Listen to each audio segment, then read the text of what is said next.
आंखों में आंखें डालकर निकाल दो आंखें, नक्सलों माओवाद की उछाल दो आंखें। 25 मई 1967 में भारत के माथे पर एक नकली और जज्बाती क्रांति का दाग उभर आया। उस वक्त पश्चिम बंगाल में वामपंथियों का राज था। वहां पर जमींदारों के विरुद्ध किसानों के हाथ में हथियार थमा दिए गए। यहाँ के छोटे से गांव नक्सलबाड़ी से इसाक को चारू मजूमदार, कानू सान्याल और कुछ और वामपंथियों ने भूखी पीड़ के नाम से धधकाया। 70 के दशक में इसे पूरे हिंदुस्तान में फैला दिया गया। चीन के माओ और रूस के लेनिन से प्रभावित वामपंथ और चारू मजूमदार 1972 में अपनी मौत से पहले इस हथियारबंद क्रांति को हर तरफ फैला चुके थे।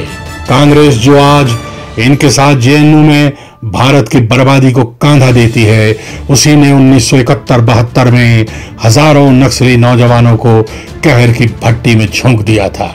2010 में कानू सान्याल ने इस भटक चुके आंदोलन से दुखी होकर आत्महत्या कर ली।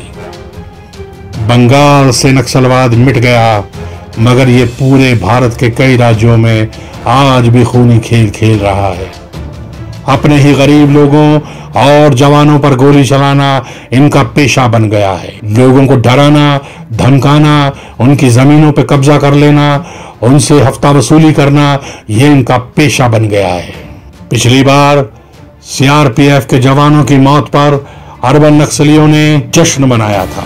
अब 4 अप्रैल 2021 में जो सीआरपीएफ के जवानों पर हमला किया गया है, जिसमें 22 से ज्यादा हमारे जवान शहीद हो गए हैं, अब देखना है कि उनके खून का जश्न कौन और कहां पर मनाता है। कुछ भी हो, अब इस झूठी क्रांति के खेल को खत्म करना ही होगा।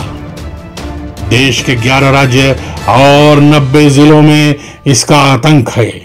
आज भारत को केपीएस गिल की बहुत याद आ रही है। ऐसे पुलिस अफसर की बहुत जरूरत है जिन्होंने पंजाब के आतंकवादियों की आंख के बदले आंख निकाल ली थी और उनकी टांगों में डर और दहशत का खून दौड़ा दिया था। पटेल जी की मूर्ति लगवाने और पटेल जी की तरह सीना तान कर आर पार का रण करने में फर्क होता है महाराज। कुछ ही बरस पहले विद्याचरण शुक्ल और कई महत्वपूर्ण नेताओं को खो देने वाली कांग्रेस को भी सोचना होगा कि देश बड़ा है या सत्ता। राहुल गांधी उन्हीं लोगों के साथ पिछले दिनों एक मंच पर थे जिन्होंने इस घोर पाप को गरीब किसानों के नाम पर जन्म दिया और फिर बाद में खून खराबे पर उतारा है। अब भी अगर सरकार नहीं जागती तो आम आदमी को जागना पड़ेगा। लामबंद होकर ये लड़ाई लड़नी होगी। आखिर हम अनंत तक अपने शेरों को गीदड़ों के हाथों शहीद होने के लिए नहीं छोड़ सकते।